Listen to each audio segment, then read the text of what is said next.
say. You I'll know let who you guys should go. go Mhm. and never touch a soccer ball again, though? Is the entire U.S. men's national team, bro. Great segue. That- Great segue. That's pretty fair. That's pretty fair. Go on. That Go on. Gold Cup, bro. First of all, I gotta trash both teams first. No defense whatsoever. Just ping-ponging back and forth. But even then, the US's inability to build anything, it is like watching middle school teams play, bro. Or rather, a middle school team play against maybe a high school team. Like, there are differences in the quality, but at the same time, they're both just so dog. It is so insane to me. And I'm glad Mexico won. I wanted them to win from the start because I was like, I can't have this U.S. team winning.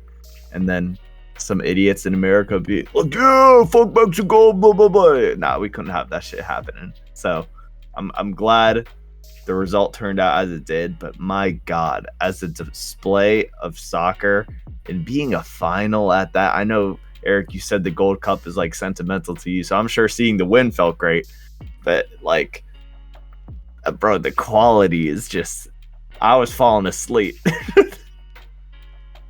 Yeah. So There's a couple of things I have to say to that. First off, like CONCACAF quality is always going to be horrible, especially if the primary thing that you watch is like European soccer. Like, it's night and day, man. It's night and day. I completely hear you on that. And it's tough. And I think this kind of comes back to why I wasn't opposed to a team like Saudi Arabia coming over to the Gold Cup, because I want to see these teams, because as someone who has watched the Gold Cup pretty consistently, it's always the same teams. It's always a Mexico-US final. It's pretty much always Mexico winning the entire thing. Like, it's really a repeat most times. And so that's kind of why I wanted more teams thrown into the mix, because hopefully that would have added a little bit of variety. And I mean, this year not much happened. Like, same teams came down to face off in the final. And I think I don't want to be too harsh on the US side, because they did bring their B team. That's not to say that US soccer isn't great. I still think the A team, the primary US side, still lost to the top, or to the A team in Mexico. I still think we would have gotten a very similar result, but I do want to give credit to the US side, who practically communicated that they weren't making winning a priority by sending their B team to this tournament and still managing to make it to the finals. So I do want to like commend them for that. But as far as like what they showed, it was a hard watch. I will agree with that. I think there were a lot of the lack of, creativity on the offensive side for US was kind of crazy.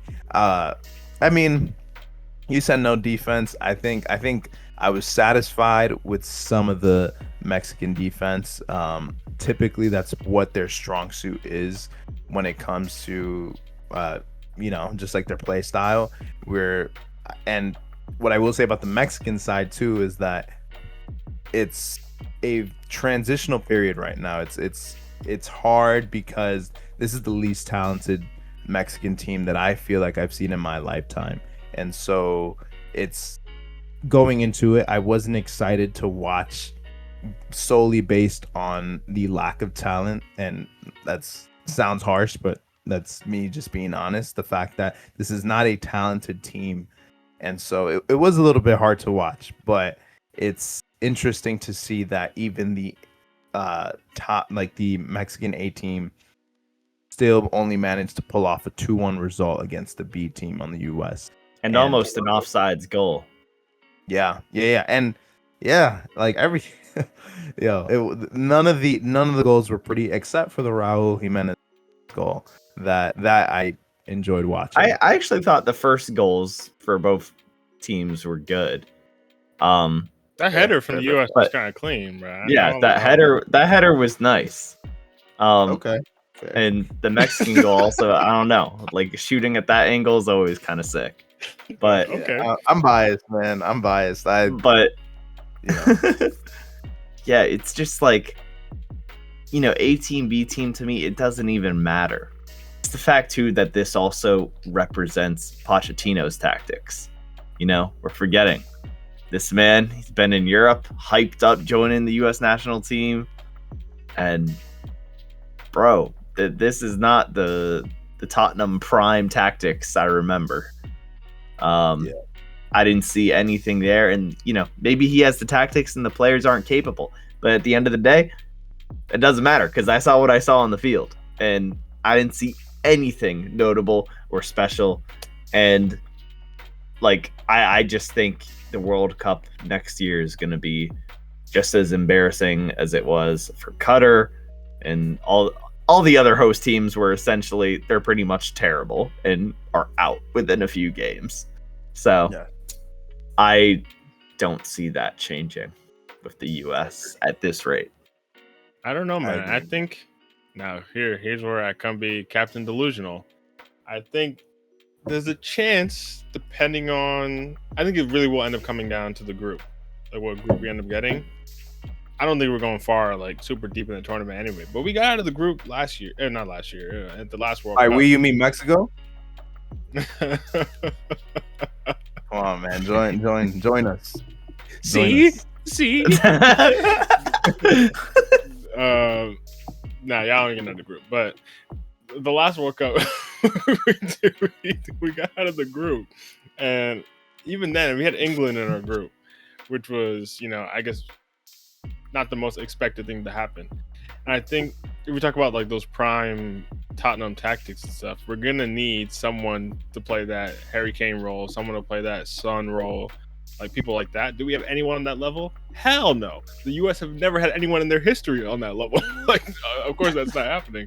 But if he has someone back, no, you're forgetting the legend Landon Donovan. Yeah, Landon bald. Like, get him out of here. Clint Dempsey, man, come on, Clint Dempsey, bro. I like Clint Dempsey, don't get me wrong, but there's just levels. There's just levels to this. Like, they both played, not Donovan.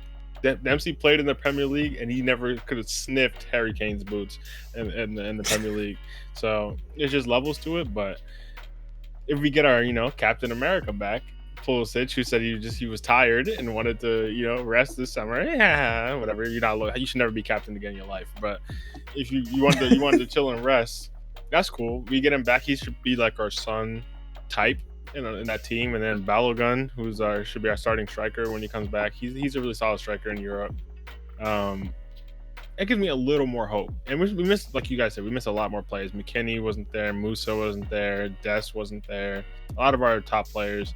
But I think tactically, not just the fact that they're better than these scrubs who were there yesterday, but tactically as well, I think that makes a difference. For someone like Poch, who's going to want certain things done, I think you only need like certain quality, but players who have experience playing within these more complex European systems. Like, not just the fact that that Pulisic is better than whoever the next guy is. It's the fact that Pulisic has played in England, in Italy now. He's played within these more intricate systems where the tactics are more nuanced, I think, rather than just kick and run nonsense, whatever is going on. Like, I think that will make a difference. Whether or not we get out of the group, that still really depends on the luck of the draw.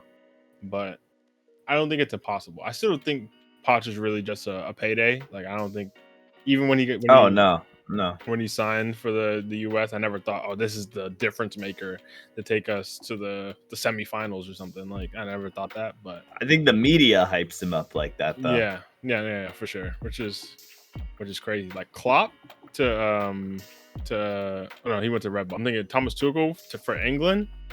That's interesting. Yeah. When I see that, I'm like, okay, a team with the quality of England, with a knockout coach, the quality of Tuchel, that's actually fascinating to me, and kind of scary because I never want to see England win anything because the whole coming home thing is hilarious to me. But Poch to the US, like, you're taking a mediocre national team and a coach who hasn't really done too much recently anyway. And no, he did well for us, Chelsea. I'm not hating on Poch. Like, I like Poch. He's always working with scraps. Yeah. So I think you got to give Poch something. And to be fair, he has overachieved with scraps. Like I'll give him that. Like taking Spurs to a Champions League final, that is one of the best overachievements. It's not going to be spoken about because they didn't win anything, but that is one of the best overachievements of that like time period. Oh, and yeah. then the fact that they could have won the league if not for that Leicester miracle season. They like Poch did do wild things, but that was also like 10 years ago at this point. Like it's kind of a while ago. So we'll see how it goes though. I do think though that that game yesterday was absolutely atrocious. You guys kind of nailed that. And shout out to Mexico, man. They handled business. I agree with Alexi. It kind of would have been. You didn't want to see the fallout of a U.S. win yesterday. So honestly, it's for the best timeline that Mexico handled business, and hopefully that wakes the U.S. up for next year, and we at least get some kind of showing. Something. I don't care if no one's expecting you to win it, but at least put on a respectable performance. That's all we're asking for. Don't just go because every other country already dogs on us, rightly so, about soccer. You guys say it's football, it's not soccer, whatever. At least go out there and beat one European team that thinks they're the pinnacle of football. They are, but that thinks they're the pinnacle of football. At least beat one of them, man. One of them.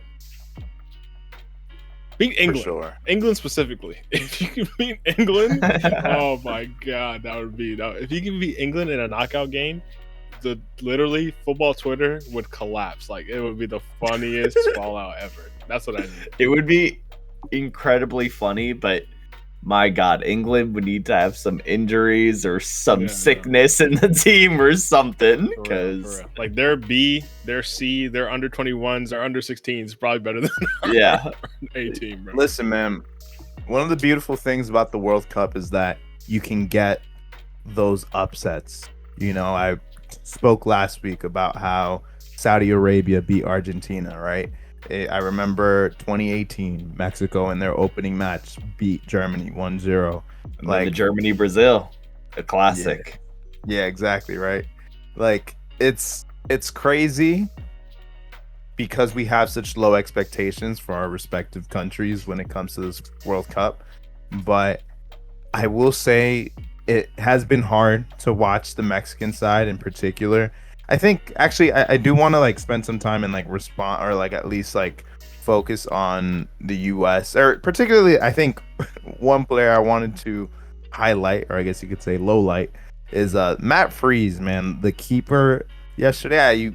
You guys haven't made comments about it yet, and I would have expected you guys to have done so by now, but horrible goalkeeping, man. It's not like the goals that he allowed weren't like crazy. Like I'm not getting on him for that, but like there were a lot of saves that were very questionable, a lot of saves that he, I guess you could say, like then led to corner kicks that I was just like, you could have just caught that, or like you could have really just, I don't know, like absorbed that shot and not deflected it out of bounds. Like it was very hard to watch the goalkeeping, and I think you don't typically hear that kind of criticism, but this is that was a really bad keeper, and I think against the stronger side he would have gotten exposed even crazier. So I think the fact that like he didn't get exposed as much is just a testament to the lack of offensive talent on the Mexican side. But that's one thing I definitely wanted to point out, like very questionable goalkeeping.